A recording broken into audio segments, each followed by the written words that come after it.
We had the next generation, as it were, come forward, publicly stand and show some of what they're learning.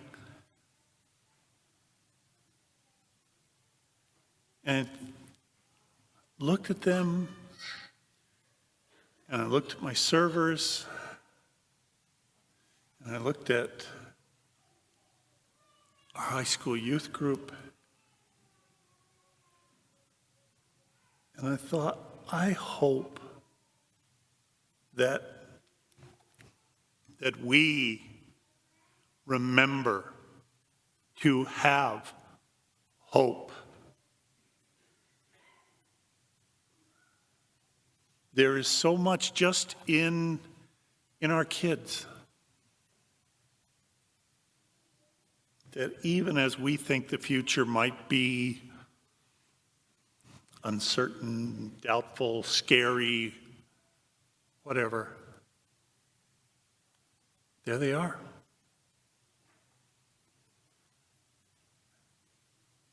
It's almost like God is giving us a promise or a reassurance for the future. So,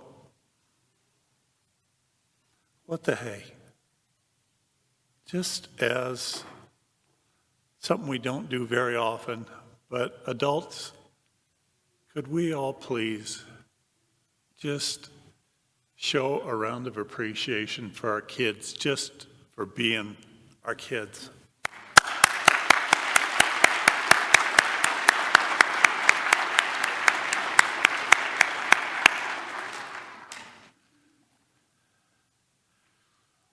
Why is that important? I'm glad you asked. Thank you.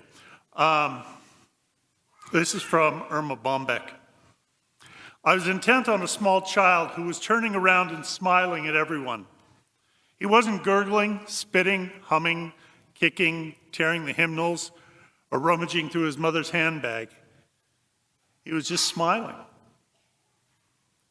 Finally, his mother jerked him about, and in a stage whisper that could be heard in a little theater off Broadway, said, "Stop that grinning! You're in church!" With that, she gave him a belt, and as the tears rolled down his cheeks, she added, "That's better," and returned to her prayers. We sing, "Make a joyful noise to the Lord," or tonight, "When your glory is revealed, my joy will be full." While our faces reflect the sadness of one who has just buried a rich aunt who left everything to her pregnant hamster. Suddenly, I was angry. It occurred to me the entire world is in tears, and if you're not, you better get with it. I wanted to grab this child with the tear-stained face close to me and tell him about my God, the happy God, the smiling God, the God who had to have a sense of humor to have created the likes of us. I wanted to tell him that our God is an understanding God, who understands little children who turn around and smile in church, and even curious little children who rummage through their mother's handbags. I wanted to tell that little child that I too have taken a few lumps for daring to smile in an otherwise solemn religious setting. By tradition, I suppose, one wears faith with the solemnity of a mourner, the mask of tragedy. What a fool, I thought. This woman sitting next to the only sign of hope, the only miracle left in our civilization. If that child couldn't smile in church, where was there left to go?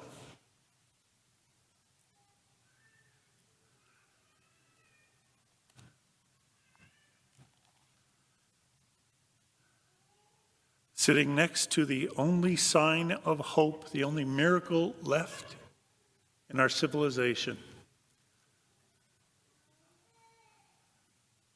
Do we realize how much we need hope? We need to be hopeful. See, in the gospel, as Deacon read, there were Sadducees. And Sadducees were religious leaders, but they were ones who did not believe that there is a resurrection, that there is anything beyond this life. And they knew that Jesus was preaching as part of his message, the kingdom, the reality of life beyond this life. And so they came to him with a question, supposedly, but it was just to mock his beliefs. How many times do we find that? And people don't understand our beliefs. We find ourselves being mocked. How many times maybe do we do that?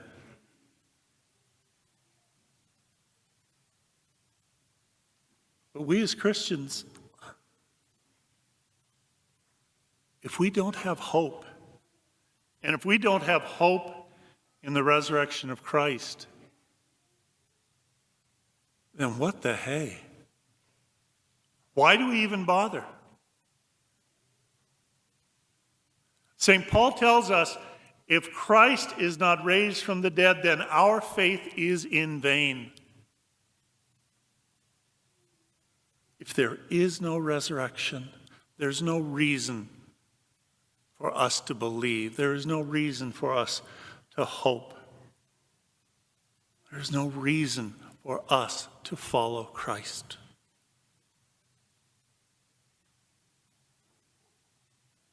But because God has put his stamp of approval on all that Jesus did and said, and all he was, we are people of the promise. And that has to give us hope. And that hope has to be what we call upon when things look grim, when everything seems depressing, when it feels like it's all coming apart. At that point, we're faced with a choice. I can either choose to continue to believe, to hope, or I can choose to despair.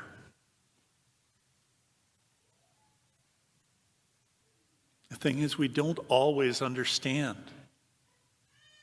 Jesus talks about, the situations when the resurrection takes place. Because the question that the Sadducees had brought was, there were 7 brothers and one died after the other, and each of them was supposed to marry the widow and blah, blah, blah. So when you have this resurrection of the dead, then whose wife is she going to be? And Jesus says we don't need to worry about fitting everything into the categories that we're used to here on earth. God's plan, God's imagination is far, far superior to ours. But we have to be willing to trust.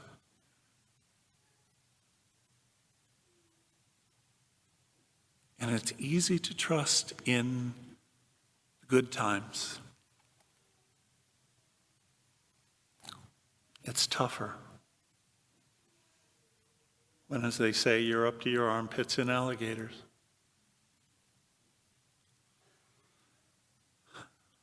A long time ago, there lived a little boy whose parents had died. He was taken in by an aunt who raised him as her own child. Years later, after he had grown up and left his aunt, he received a letter from her. She had a terminal illness, and from the tone of her letter, he knew she was afraid of death. This man whom she had raised and touched wrote her a letter in which he said,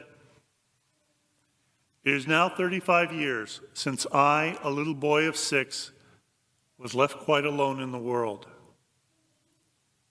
You sent me word that you would give me a home and be a mother to me. I've never forgotten the day when I made the long journey of 10 miles to your house. I can still recall my disappointment when, instead of coming for me yourself, you sent your servant Harold to fetch me. I well remember my tears and my anxiety as, perched high on your horse and clinging tight to Harold, I rode off to my new home. Night fell before we finished the journey, and as it grew dark, I became even more afraid. Do you think she'll go to bed before I get there? I asked Harold anxiously. Oh, no, said Harold. She's sure to stay up for you. When we get out of these woods, you'll see her light shining in the window. Presently, we did ride out into the clearing, and there was your light. I remember that you were waiting at the door, that you put your arms tight around me, that you lifted me, a tired, frightened little boy, down from the horse. You had a fire burning on the hearth, a hot supper waiting on the stove. After supper, you took me to my new room. You heard me say my prayers, and you sat with me until I fell asleep. You probably realize why I'm trying to recall this to your memory now. Very soon, God is going to send for you and take you to a new home. I'm trying to tell you that you needn't be afraid of the summons or of the strange journey or of the dark messenger of death. God can be trusted. God can be trusted to do as much for you as you did for me so many years ago. At the end of the road, you'll find love and a welcome waiting. You'll be safe in God's care. I'm going to watch and pray for you until you're out of sight. And I shall wait for the day when I make the same journey myself and find you waiting at the end of the road to greet me.